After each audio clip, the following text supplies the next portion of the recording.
ನೀನು ನಮ್ಮನೆ ಹೆಣ್ಮಗಳು, ನಮ್ಮನೆನ ಈ ಊರನ್ನ ಕಾಪಾಡೋ ದೇವತೆ ಅಂತ.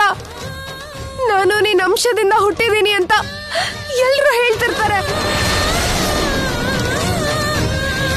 ನಿನ್ನ ಅಂಶದಿಂದ, ನಿನ್ನ ಅನುಗ್ರಹದಿಂದ ಹುಟ್ಟಿರುವಾಗ ನನ್ ಕಷ್ಟನ ತೀರಿಸ್ಬೇಕಾಗಿರೋದು, ನನ್ ಸಮಸ್ಯೆಗೆ ಪರಿಹಾರ ಕೊಡ್ಬೇಕಾಗಿರೋದು ನೀನೇ ಅಲ್ವೇನಮ್ಮ? ನಾನ್ ನಿನ್ ವಂಶದ ಕುಡಿ ಆಗಿರೋದ್ರಿಂದ ನನ್ನ ಕಾಪಾಡ್ಬೇಕಾಗಿರೋದು ನೀನೇ ಅಲ್ವೇನಮ್ಮ?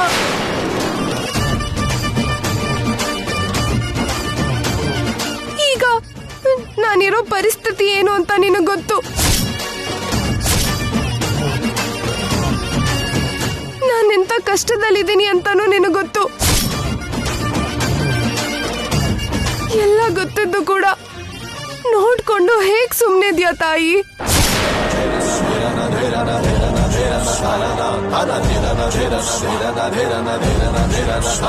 ಈ ಮಾಂಗಲ್ಯ ನನ್ ಕೊರಳಿಗೆ ಬಿದ್ದು ಇನ್ನೂ ಒಂದಿನ ಕೂಡ ಆಗಿಲ್ಲ.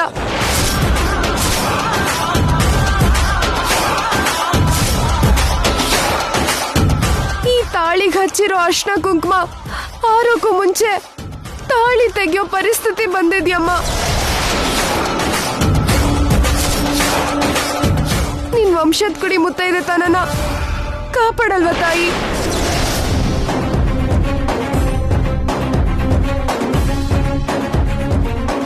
ನೀನೇನು ಮಾಡೋಕ್ಕಾಗಲ್ವಾ? ಏನೋ ಒಂದ್ ಮಾಡು, ನನ್ ಮಾಂಗಲ್ಯ ಕಾಪಾಡಮ್ಮ.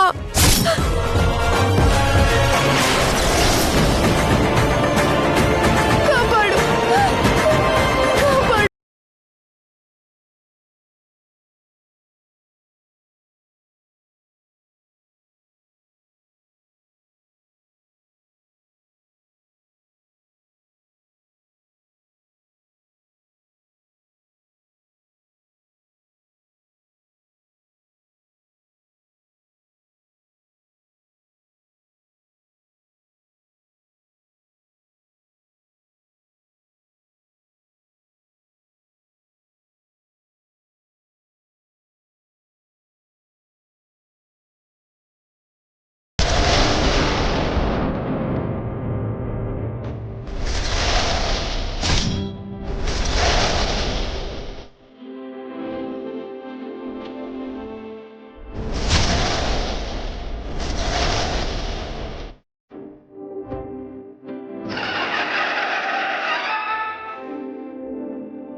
ಭೈರವಿ, ಅಮ್ಮ ಭೈರವಿ, ಭೈರವಿ.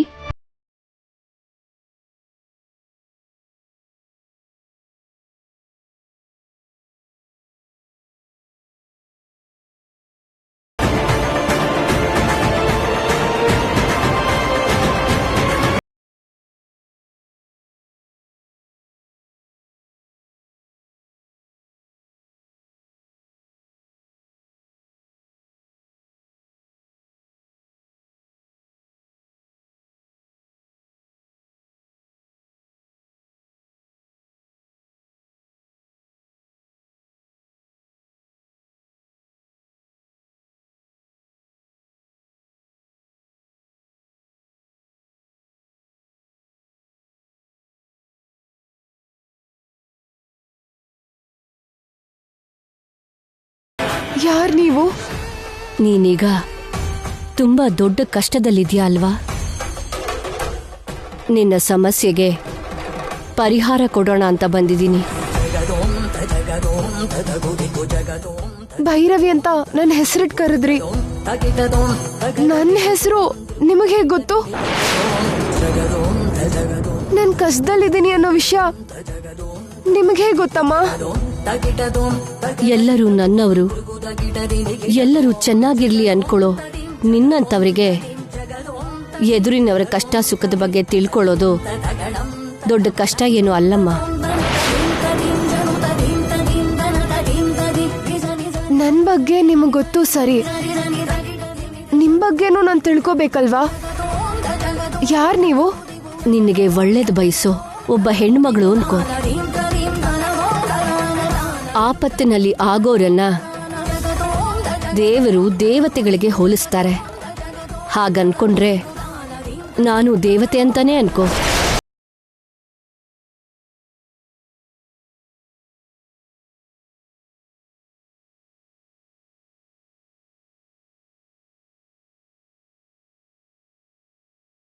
ಯಾರು ಅನ್ನೋದು ಮುಖ್ಯ ಅಲ್ಲ, ನೀನು ನಿನ್ನ ಗಂಡನ ರಕ್ಷಣೆ ಮಾಡ್ಕೊಳ್ಳೋದೇ ಮುಖ್ಯ, ಹೌದಲ್ವಾ? ಅಭಯ ಕೊಟ್ಟ ದೇವತೆ ಸೇಡ್ ಹಿಡ್ಕೊಂಡು ಪ್ರಾಣ ತೆಗಿಬೇಕು ಅನ್ಕೊಂಡ್ರೆ ಹೇಗ್ ರಕ್ಷಣೆ ಮಾಡ್ಕೊಳ್ಳೋದು ಅಂತ ಗೊತ್ತಾಗ್ತಾ ಇಲ್ಲ ಅಮ್ಮ. ನನ್ ಗಂಡನ ಕಾಪಾಡ್ಕೋತೀನಿ ಅನ್ನೋ ನಂಬಿಕೆ ದಿನೇ ದಿನೇ ಕಡಿಮೆ ಆಗ್ತಾ ಇದೆ. ಧೈರ್ಯ ಅನ್ನೋದು ಸಮಸ್ಯೆನ ಹೆದರ್ಸೋದಕ್ಕೆ ಕೆಲ್ಸಕ್ಕೆ ಬರುತ್ತೆ ಹೊರತು ಎಲ್ಲ ಸಮಸ್ಯೆನೂ ಪರಿಹಾರ ಮಾಡ್ಕೊಳ್ಳೋದಕ್ಕೆ ಉಪಯೋಗಕ್ಕೆ ಬರಲ್ಲ. ಕೆಲವು ಅಪಾಯಗಳನ್ನು ತಪ್ಪಿಸ್ಕೊಳ್ಳೋದಕ್ಕೆ ಉಪಾಯ ಬೇಕಾಗತ್ತೆ. ನಿನಗೆ ಆ ಉಪಾಯ ಹೇಳ್ಕೊಡೋಣ ಅಂತಾನೆ ಬಂದೆ. ನನ್ನ ಪ್ರಾರ್ಥನೆನೇ ಫಲಿಸದೇ ಇದ್ದಾಗ ನಿಮ್ಮಂತವ್ರು ಕೊಡೋ ಉಪಾಯಗಳು ಪರಿಹಾರಗಳು ಏನ್ ಕೆಲಸ ಮಾಡುತ್ತಮ್ಮ? ನನ್ ಗಂಡನ್ ಪ್ರಾಣ ತೆಗಿಬೇಕು ಅನ್ಕೊಂಡಿರೋದು ವ್ಯಕ್ತಿ ಅಲ್ಲ, ದೇವತೆ. ನೀವು ಕೊಡೋ ಸಲಹೆಗಳು, ಹೇಳೋ ಪರಿಹಾರಗಳು ಆ ದೇವತೆನ ಏನ್ ಮಾಡಕ್ಕಾಗುತ್ತೆ ಹೇಳಿ? ದೇವತೆಗಳಿಗೂ ಕೂಡ ಕೆಲವು ಮಿತಿಗಳಿರುತ್ತೆ. ಅವುಗಳಿಗಿರೋ ಶಕ್ತಿನ ತಡೆದು ನಿಲ್ಸೋದಕ್ಕೆ ವಿರುದ್ಧವಾದ ಶಕ್ತಿಗಳು ಇರುತ್ತೆ. ಅದನ್ನ ಹೇಳೋದಕ್ಕೆ ಬಂದೆ. ಹಾಗಾದ್ರೆ ಅಮ್ಮ, ಆ ಉಪಾಯ ಏನು ಅಂತ ಬೇಗ ಹೇಳಿ, ದಯವಿಟ್ಟು ಹೇಳಿ. ಸರ್ಪಗಳ ದಾಸ್ಯದಲ್ಲಿ ಅಷ್ಟ ಕಷ್ಟಗಳನ್ನು ಅನುಭವಿಸಿದ ವಿನುತಾದೇವಿ ತನ್ನ ಮಗನಾದ ಗರುಡನ ಶಕ್ತಿ ಸಾಮರ್ಥ್ಯದಿಂದ ಸರ್ಪಗಳ ಕೈಯಿಂದ ವಿಮುಕ್ತಳಾದಳು. ವಿನುತಾದೇವಿ ದಯಾಮಯಳು. ಆ ವಿನುತಾದೇವಿನ ಪೂಜೆ ಮಾಡೋದ್ರಿಂದ ಅವಳೇ ನಿನ್ನ ಸಮಸ್ಯೆಗೆ ತಪ್ಪದೆ ಪರಿಹಾರ ತೋರಿಸ್ತಾಳೆ.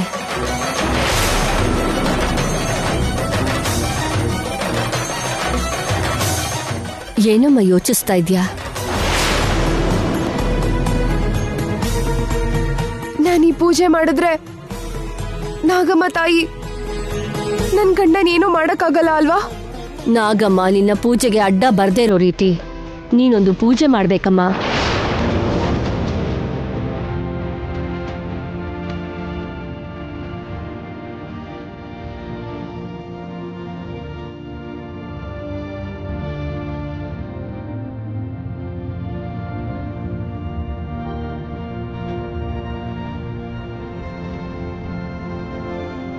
ನಾನು ಹೇಳ್ದಾಗ ಮಾಡಮ್ಮ, ನಿನಗೆಲ್ಲ ಶುಭವೇ ನಡೆಯುತ್ತೆ.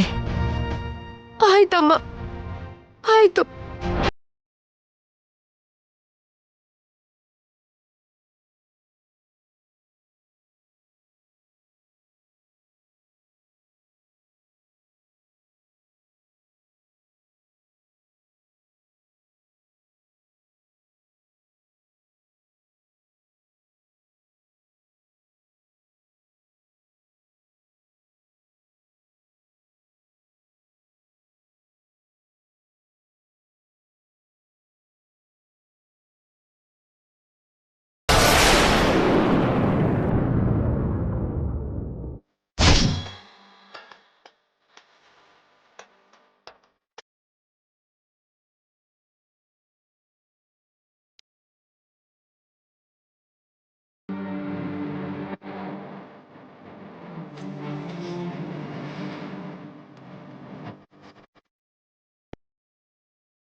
ನಾಗಮ್ಮ ತಾಯಿ,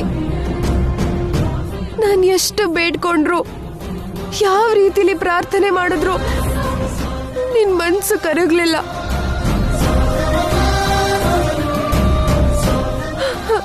ನನ್ ಗಂಡ ಮಾಡಿರೋ ತಪ್ಪನ್ನ ಕ್ಷಮಿಸಿ ಕರುಣೆ ತೋರಿಸ್ಲಿಲ್ಲ. ಅದಕ್ಕೆ ನನ್ ಗಂಡನ್ ಕಾಪಾಡ್ಕೊಳ್ಳೋದಕ್ಕೋಸ್ಕರ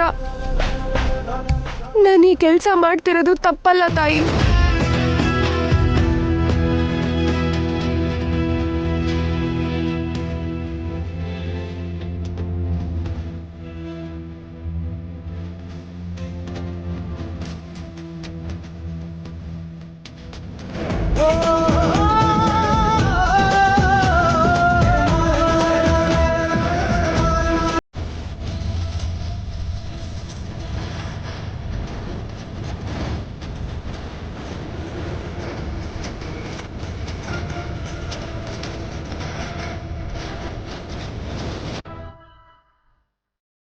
ನಾನ್ ಮಾಡ್ತಾ ಇರೋದು ಅಪರಾಧ ಆಗಿರ್ಬೋದು, ಆದ್ರೆ ನನ್ ಮುತ್ತೈದೆತನ ಕಾಪಾಡ್ಕೊಳ್ಳೋದಕ್ಕೋಸ್ಕರ ನನಗ್ ಬೇರೆ ದಾರಿ ಇಲ್ಲಮ್ಮ. ನನಗ್ ಕ್ಷಮಿಸ್ಬಿಡು ತಾಯಿ. ನೀನು ಪೂಜೆ ಮಾಡೋ ದೇವತೆನೇ ಬಂಧಿಸಿದ್ಯಾ ಅಂತಾಯ್ತು. ವರ ಕೊಡೋ ದೇವತೆ ಗೆಲ್ತಾಳೋ, ದೇವತೆ ಅಭಯಾನ ಪಡ್ಕೊಂಡಿರೋ ಭಕ್ತರು ಗೆಲ್ತಾರೋ ನೋಡೋಣ.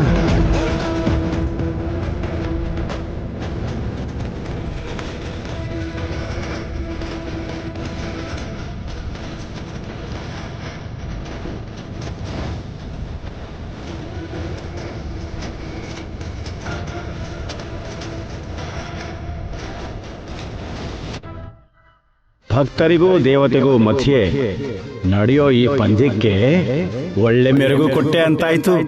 ಏನಪ್ಪ ನಿನ್ ಲೀಲೆ? ಓಂ ನಮಃ ಶಿವಾಯ.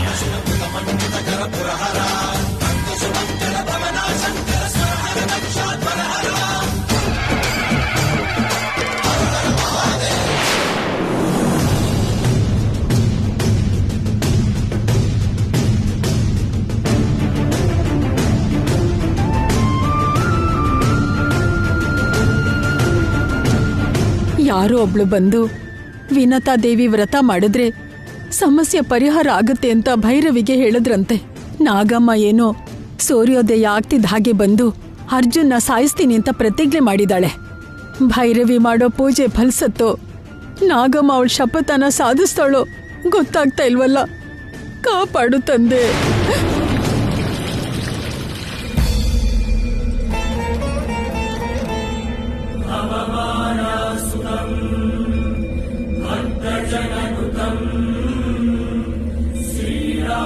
ಅಜ್ಜಿ,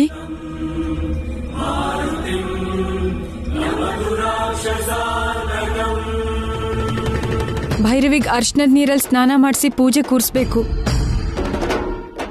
ಸ್ನಾನಕ್ಕಿಲ್ಲೆಲ್ಲ ಸಿದ್ಧವಾಗಿದೆ, ಬನ್ನಿ ಅಜ್ಜಿ.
ಹರಿ ಓಂ ಶ್ರೀಮನ್ಮಹಾಗಣಾಧಿಪತಿಯೇ ನಮಃ. ಓಂ ಶ್ರೀ ಮಹಾಲಕ್ಷ್ಮಿಯೇ ನಮಃ. ಓಂ ಶ್ರೀ ವಿನತಾ ದೇವಿಯೇ ನಮಃ. ಓಂ ಗಣಾನಾಂ ತ್ವಾ ಗಣಪತಿಂ ಭವಾಮಹೇ ಕವಿಂ ಕವೀನಾಮುಪವಸ್ತ್ರವಸ್ತಮಂ ಜ್ಯೇಷ್ಠರಾಜಂ ಬ್ರಹ್ಮಣಾಂ ಬ್ರಹ್ಮಣಸ್ಪತಾನ ಶೃಣ್ವನ್ನೋತಿಭಿಃ ಸೀದಸಾದನಂ. ಓಂ ಮಹಾಗಣಪತಿಯೇ ನಮೋ ನಮಃ. ಹರಿ ಓಂ. ಓಂ ಹಿರಣ್ಯವರ್ಣಾಂ ಹರಿಣೀಂ ಸುವರ್ಣರಜತಸ್ರಜಾಂ ಚಂದ್ರಾಂ ಹಿರಣ್ಮಯೀಂ ಲಕ್ಷ್ಮೀಂ ಜಾತವೇದೋ. ಇವ್ರಿಗೆಲ್ಲ ಹುಚ್ಚಿಡ್ದಿರ್ಬೇಕು. ಪೂಜೆ ಮಾಡಿದ ತಕ್ಷಣ ನಾಗಮ್ಮ ಇವನ್ನ ಕಚ್ಚಿ ಸಾಯಿಸದೆ ಹಾಗೆ ಬಿಟ್ಬಿಡ್ತಾಳ? ಪೂಜೆ ಮುಗಿಯೋದ್ರೊಳಗೇನೆ ಬಂದು ಕಚ್ಚಿ ರಕ್ತಕಾರಿ ಸಾಯೋ ಹಾಗೆ ಮಾಡ್ತಾಳೆ. ಶ್ರಿಯಂ ದೇವೀಮುಪಹ್ವಯೇ ಶ್ರೀರಾಮ್ ದೇವೇ ಯಶತಾಂ ಕಾಂ ಸೋಸ್ಮಿತಾಂ ಹಿರಣ್ಯ ಪ್ರಾಕಾರಮಾದ್ನಾಂ ಜ್ವಲಂತೀಂ ತೃಪ್ತಾಂ ತರ್ಪಯಂತೀಂ. ಇಬ್ರು ಅಲ್ಲಿ ಕೂತ್ಕೊಳ್ಳಿ. ಪದ್ಮೇ ಸ್ಥಿತಾಂ ಪದ್ಮವರ್ಣಾಂ ತ್ವಾಮಿಹೋಪಹ್ವೇ ಶ್ರಿಯಂ. ಅಮ್ಮ ಅವರಿಗೆ ನಮಸ್ಕಾರ ಮಾಡ್ಕೊಳ್ಳಮ್ಮ ತಾಯಿ.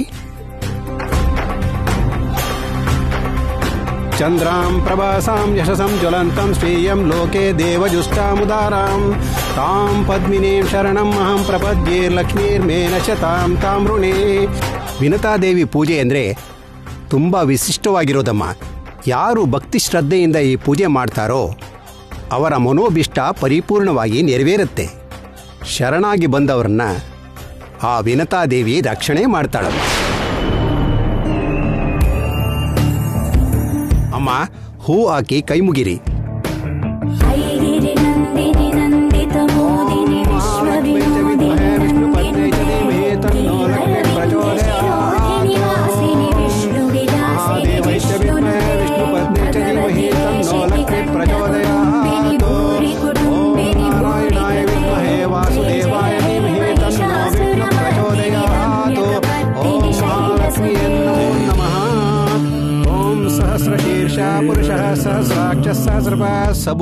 ಪುರೋಹಿತರು ಈ ಪೂಜೆ ತುಂಬಾ ವಿಶಿಷ್ಟವಾದ್ದು ಅಂತಿದ್ದಾರೆ. ಅಂದ್ರೆ ಆ ವಿನತಾದೇವಿ ಅನುಗ್ರಹಿಸಿದ್ರೆ ಅರ್ಜುನ್ ಪ್ರಾಣಗಂಡದಿಂದ ತಪ್ಪಿಸ್ಕೊಂತಾನೋ ಏನೋ.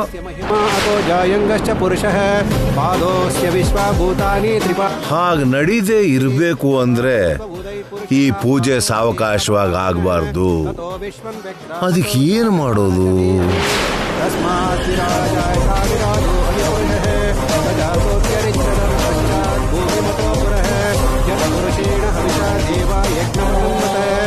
ಈ ಪೂಜೆನ ಹೇಗ್ ನಿಲ್ಲಿಸ್ಬೇಕು ಅಂತ ಯೋಚನೆ ಮಾಡ್ತಿದ್ಯಾ?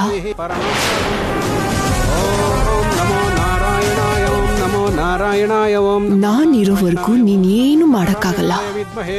ನೀನ್ ಹಂಗ್ ಮಾಡ್ಬೇಕು ಅನ್ಕೊಂಡ್ರೆ ನಾನ್ ಮಾಡ್ಬೇಕಾದ್ದನ್ನ ನಾನ್ ಮಾಡ್ತೀನಿ. ಆಗ ನಷ್ಟ ಆಗೋದು ನಿನಗೆ.